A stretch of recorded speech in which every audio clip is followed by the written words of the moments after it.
محترم ناظرین و سامعین، السلام علیکم ورحمۃ اللہ وبرکاتہ۔ امید کرتا ہوں کہ آپ سب خیر و عافیت سے ہوں گے۔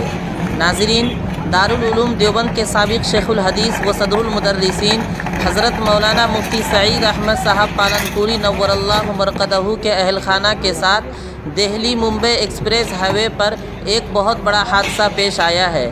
جی ہاں ناظرین، اطلاعات کے مطابق حضرت مولانا مفتی سعید احمد صاحب پالنپوری نور اللہ مرقدہ کے صاحبزادے مفتی احمد سعید صاحب استاد حدیث جامعۃ الشیخ حسین احمد مدنی دیوبند کے اہلیہ اور ان کی بچی کا کار ایکسیڈنٹ کی وجہ سے انتقال ہو گیا ہے اور دو کی حالت بہت زیادہ نازک بتائی جا رہی ہے۔